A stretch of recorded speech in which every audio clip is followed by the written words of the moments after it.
Cut to 2 days later. Well, I'm back. Yeah, originally I cut the video off around right here until I realized that's kind of cheap to just end the video right there. But I'll be perfectly honest, I was kind of losing motivation to play the game by the time I got up to this part. That and I was running out of things to say. So I kind of just ended the video there, and I'm really sorry about that. So, yeah, 2 days later, I'm back, even though this is going to be in one video, so don't worry about it. But yeah, anyway, we're back at the Forest Temple. It's 2 days later, like I said, but we're continuing on up these very tediously slow vines to get the last 3 monkeys, I believe. And, hey look, it's a bitch. Of course the first hit is a miss. Anyway, going in here, is this the room I'm thinking of? Oh, yes, it is. This is actually the first case of, okay, that was weird. He didn't activate for a second. Okay. Wow, what is with me? I'm, like, missing all the enemies today. Here's another one. If I can get a word in, pretty much, while I do this. Yeah. This is going to be the first example of the game showing us how to use the targeting system for the Gale Boomerang, as I'll show you in a second. First, I have to get rid of this guy because he's going to get in the way later on. Before, when the Boomerang told us you can lock on to things with R, this is how you direct the Boomerang into different objects, which you have to do, pretty much, not just to bring things to you, but also to direct whatever you're carrying on the Gale Boomerang to what you want to detonate or whatever. So first, I'm going to bring this over here. Link will automatically grab on and throw! Got up. Okay, that was really bad. Anyway, let's do that again. Let's grab the bombling and throw!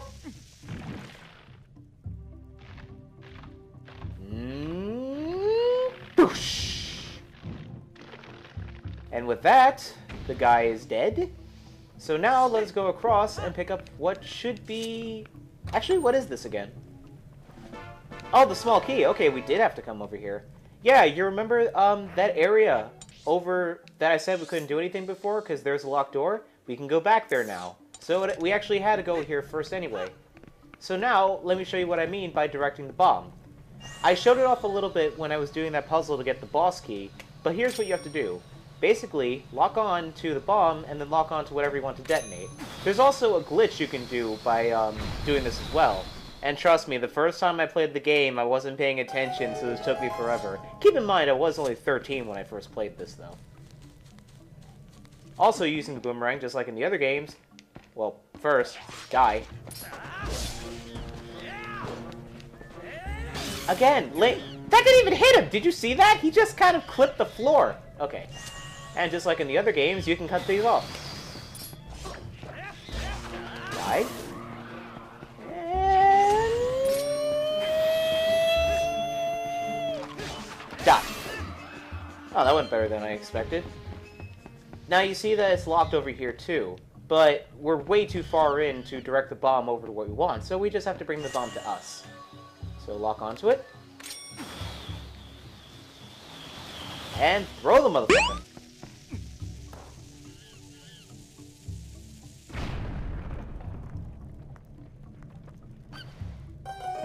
So now that monkey's free. Now let's go back to those 2 areas, because now we can finally free those monkeys that were in those bridge areas. We want to go to the room on the left first, that small circular room. So let's head there now. I'll cut this out though. Okay, now that we're here, let's turn that bridge and finally go to those 2 sides. Going to the right side first. Turn that on. And now... overly dramatic cutscene, the enemy's noticing us! What's kind of funny is that you can actually get them to fall off the cliff, and they will respawn later because the game pretty much thought that they didn't die. So it's like, they can survive, like falling into a bottomless pit, which is funny. Anyway, you hear that? That's not a good sign. That means it's a bitch! The Skulltulas in this, you have to wait for them to bare their fangs to attack you. So, you can't just attack all willy-nilly. Also, this room is pretty much a trap, well, once I get rid of this Skulltula.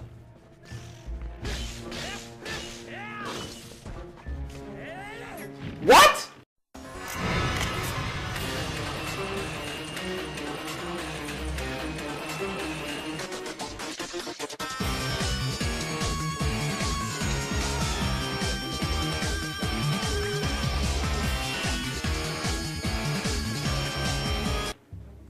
What the hell?!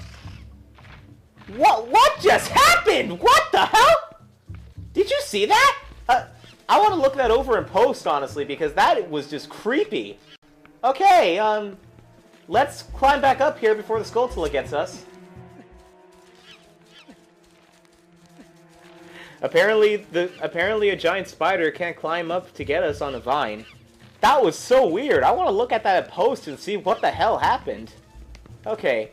Well, this is all your fault. Just for that, I'm putting my sword away in a fancy style. Anyway, as you saw, as I was trying to say before, but apparently I glitched through it, these holes are actually traps. One of them leads to being eaten, and the other one leads to the monkey. Because I already got eaten due to a glitch, let's actually go get the monkey, shall we? Like the entrance to the temple, you get in here by basically, burning it up with the, lantern. And the monkey's going through our body. Just land on the ivy, or fail. Get up here quickly before the spider comes after us.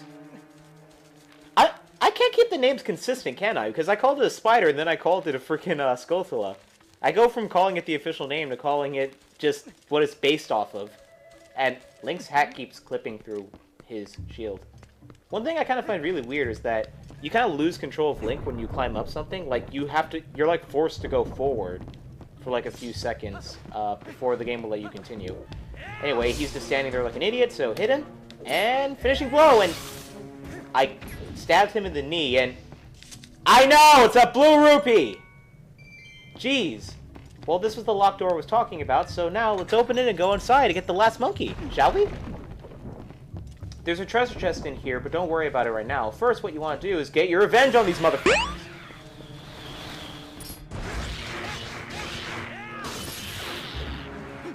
And I want to make sure that I get all of them just in case, so, die?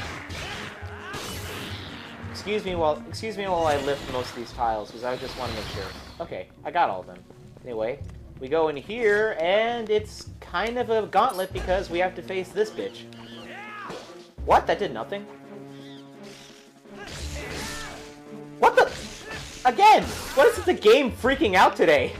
It's like full of weird glitches. I wonder if that's just normal. Anyway, locking onto multiple opponents, we can get rid of these guys very easily. That's so weird how these spiders can die of, just getting hit by wind. It's like, oh no, it's a gentle breeze. Anyway, again, with the targets, we want to hit both of them at the same time to free our monkey friend. And he jumps over our head, and that is the last monkey. We now have enough monkeys to get to the boss door. So let's kill him, pick up our treasure chest, and head back, shall we? So what's in here? 20 rupees, not bad, but again, like I said, you're gonna really want money in this game. Because just like the more recent Zelda games, money is very plentiful. And you will be needing it. Anyway, now let's put this bridge back to its rightful position and head towards the boss. Now prepare for the most epic thing you've ever seen in monkeys, besides at the beginning of the temple when we had that monkey bridge.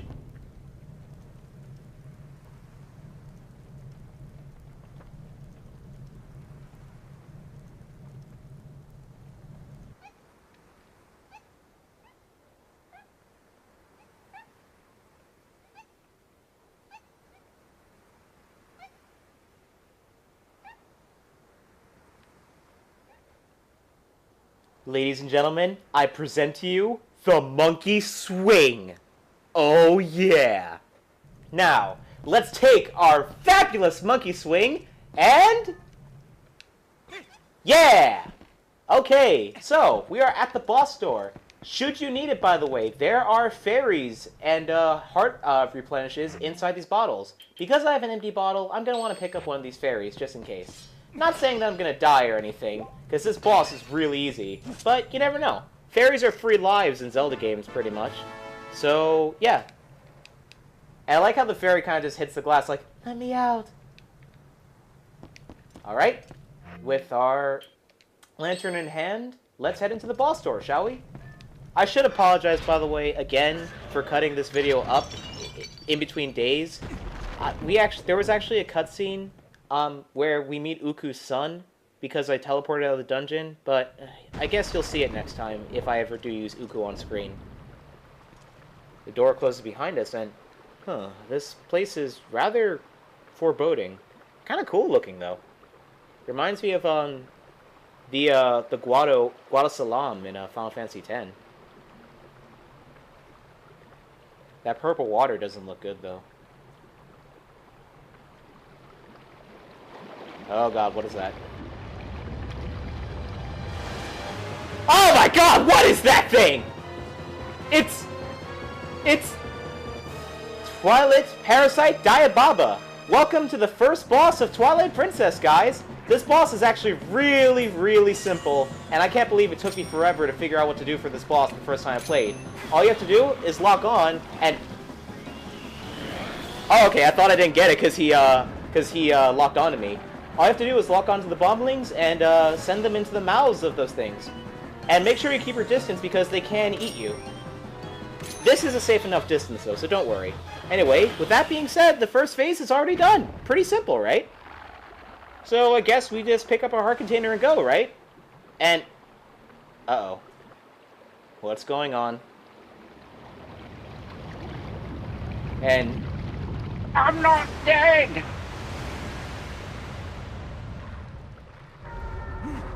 I don't know why, but I love that Link just puts up his shield. Anyway, this is Diababa's true form. Because there are no bomblings around, you cannot hurt this boss. All you can do is pretty much make it attack you and defend. So, let's just defend from two of these and take no damage because the Ordon shield is awesome. And what is that? Oh, hey, it's our monkey friend from before with the delicious ass. I'm not into bestiality. No, what do you have for us? Ah, you have bomblings. I just noticed they look like grasshoppers, actually. So, because our monkey friend is showing off the bombs, pretty much, what you want to do is lock onto him and aim for Diababa's head. You can aim for the other two arms, just in case you want to make him powerless, but this is what you really have to do. And now that he's down, let's jump attack him. Jump attack does twice as much damage, so this is what is recommended. But, now, you want to get the f*** out of the way, because he's gonna puke at you and... I already got hit. Oh god. Run. Run. Run. Run. Okay. I made it. Well, now we have to wait for our monkey friend to show up again. Which, his name's Ook, by the way. I'm not sure that I've made that clear before. Which, by the way, I should also point out something. The music that plays every time you get the advantage from the boss, I love that theme. And I am so glad that in Spirit Tracks it actually made a comeback. Anyway... now that his health is really low, finish him! Now there's actually a really interesting glitch that can happen that I actually have done before in the Wii version, where if you put away your sword in the split second that the cutscene activates, Link will actually do this putting away sword animation with nothing in his hand. It's actually pretty funny. Anyway, that's the first boss down! And there's our heart container, which is pretty as hell.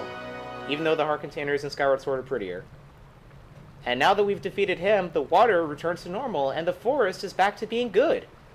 Though for some reason the smoke in the center of the forest is still there, which they don't really explain that. And what's this? Huh. This looks exactly like the thing on Midna, albeit a different shape, but what is this thing? It's actually kind of pretty. Hehehe, well done. That's what I was looking for. That's a fused shadow. That's what the light spirit called dark power.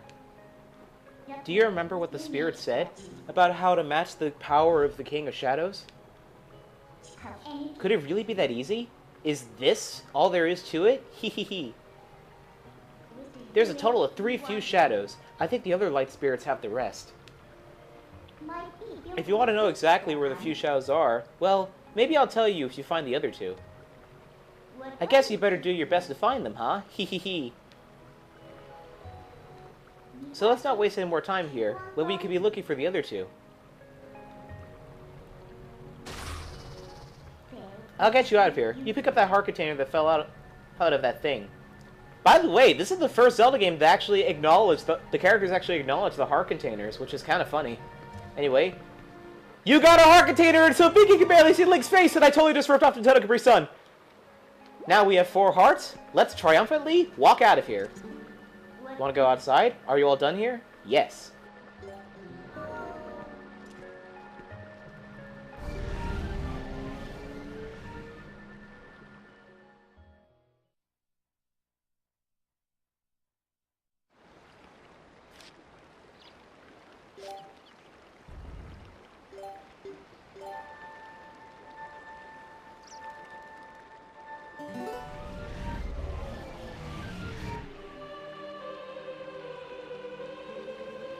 Heroic Link.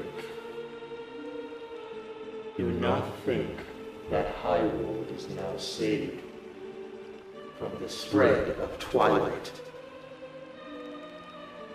Leave these woods and go to the east, where you will find the land protected by the spirit Elden. There you will find those you seek. But know that these lands lie in Twilight. They are now a dark realm, covered by the clouds of dusk. If you set foot beyond the curtain of Twilight, you will revert to your beast form, so be prepared. Hero chosen by the gods, leave these woods and go to the east, to the land of Elden.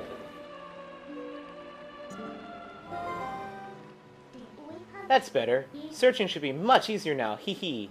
But of course, you feel the need to look out for the other light spirits, don't you? Well, don't worry. When you turn to a beast again, I'll take good care of you. The first thing you need to do is find the land covered in Twilight. Once you do, I'll help you out. Hee. See you later. Well, even though this is pretty short by my standards, this is going to be a long video since I'm cropping the 2 together for one entire dungeon. So, I'm going to cut this off here, for real this time.